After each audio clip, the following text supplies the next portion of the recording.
जय हिंद। तो फिर आपके सामने एक निर्देशांक से क्वेश्चन लेकर के आए हैं। चलिए शुरू करते हैं। निर्देशांक से संबंधित क्वेश्चन दिया है। क्वेश्चन आपको स्क्रीन पर दिख रहा होगा। दिया है यदि बिंदु a, 5 और 3, के बीच की दूरी 8 इकाई हो तो सिद्ध करें कि a बराबर 3 ± 2√15। हमें दो बिंदु दे दिया है। एक बिंदु यहाँ दिया है और दूसरा बिंदु यहाँ दिया है। हम लोग इसे एक बिंदु मान लेंगे कि यहाँ कोई बिंदु है और इसका नाम A है और एक और बिंदु कोई यहाँ है जिसका नाम B है। इस दोनों को मिलाने पर जो दिया हुआ है ये a, 5 दे रखा है और दूसरा दिया है निर्देशांक 3, 3। ये दोनों निर्देशांक दे रखा है। अब हम दूरी सूत्र की सहायता से दूरी ज्ञात कर लेंगे। तो चलिए शुरू करते हैं। हमें सिद्ध करना है a बराबर 3 ± 2√5। तो चलिए शुरू करते हैं। हम लोग लिखेंगे यहाँ पर हल।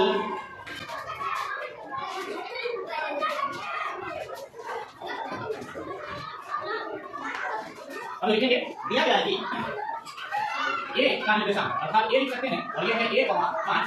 फिर b का निर्देशांक ये दिया है 3, 3 और सिद्ध करना है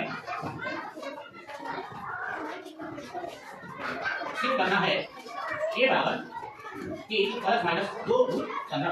तो चलिए शुरू करते हैं। हम लोग यहाँ पर दूरी सूत्र ही लगाएंगे जिसमें लिखेंगे कि x1 बराबर आपका ये दिया हुआ है a और y1 बराबर 5 दिया है। इसी प्रकार x2 बराबर आप यहाँ देखें 3 दिया हुआ है और y2 बराबर यहाँ 3 ही दिया है। हम पिछले वीडियो में बताए थे कि कोष्ठ के अंदर जो बंद अंक होती है उसमें पहला जो लिखा हुआ कॉमा से पहला जो लिखा हुआ अंक होता है वह x का निर्देशांक होता है और बाद में जो लिखा होता है वो y का निर्देशांक होता है। अब यहाँ दोनों अंक कॉमा में करके दे दिया गया है, इसलिए आपको समझना है कि ये पहला कोष्ठ के अंदर बंद है कि x1 का निर्देशांक है और ये y1 का निर्देशांक है। इस कोष्ठ में बंद अंक ये x2 का निर्देशांक है और ये y2 का निर्देशांक है। तो हम इसकी सहायता से याद कर लेंगे और आपको दूरी बराबर 8 इकाई की दे दिया है। हम लिखेंगे यहाँ पर कि इसीलिए AB की दूरी बराबर यहाँ से सूत्र लगाएंगे हम लोग √x1 - x2 का वर्ग प्लस y1 - y2 का वर्ग। अब आप आगे क्या करेंगे कि AB की दूरी 8 इकाई दिया हुआ है।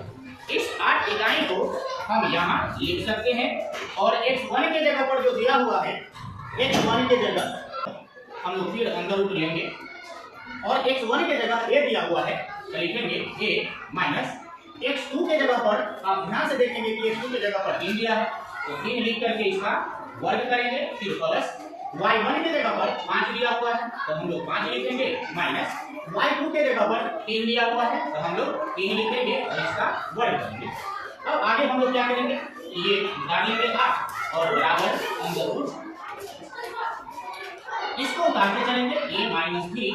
ऐसा इसलिए इसको उतारेंगे कि चूंकि a चर राशि है और -3 अचर राशि है, ये दोनों नहीं घटा सकते क्योंकि चर राशि और अचर राशि को नहीं घटा सकते हैं न जोड़ सकते हैं। आगे 3 और 5 को घटाएंगे तब बचेगा 2, इसका वर्ग करेंगे अंदर रूट a - 3 का वर्ग और प्लस 2 दूना 4। अब हम लोग क्या करेंगे यहाँ से इस रूट को इधर ले आएंगे तो रूट जब बराबर से इस पर आए तो उसे हम वर्ग में लिख सकते हैं। मतलब इस 8 का वर्ग अगर लिख दिया जाए तो ये रूट खत्म हो जाएगा, यानी ये a - 3 का स्क्वायर बचेगा और प्लस 4 बचेगा। इसके आगे हम लोग क्या करेंगे कि 8 का स्क्वायर करेंगे तो फिर 8 64 प्राप्त होगा बराबर। इसे हम उतारते चल रहे हैं ताकि मेरा कैलकुलेशन आसानी से हो जाए और प्लस में 4 बचेगा। अब आगे हम इधर कर लेते हैं। आप देख रहे हैं कि 4 इधर है और 64 इधर है। इस 4 को बराबर को एक साइड लाते हैं तो लिखना होगा या 64 - 4 बराबर a - 3 का होल स्क्वायर अर्थात 64 में से 4 घटाएंगे तो फिर ये बचेगा 60 बराबर a - 3 का होल स्क्वायर। अब हम स्क्वायर को इधर जब लाएंगे तो फिर हमारा अंडर रूट ये 60 हो जाएगा और प्लस माइनस के साथ आएगा बराबर ये a माइनस t बच जाएगा। अब हम इसका अंडर कर लेते हैं, करते हैं 2 गुना 3 गुना 5 बराबर a माइनस t। अब यहाँ से एक ही किस्म रूट के अंदर जब अंक बंद हो 2 अंक तो एक तो रूट से बाहर ला सकते हैं, यानी 2 अंडर रूट 15। यानी आप ध्यान से देख रहे हैं कि ये प्लस माइनस होते जा रहा है, तो फिर आपको मिलेगा प्लस में 3, यानी ये 3 प्लस माइनस अंडर रूट 15 बराबर a।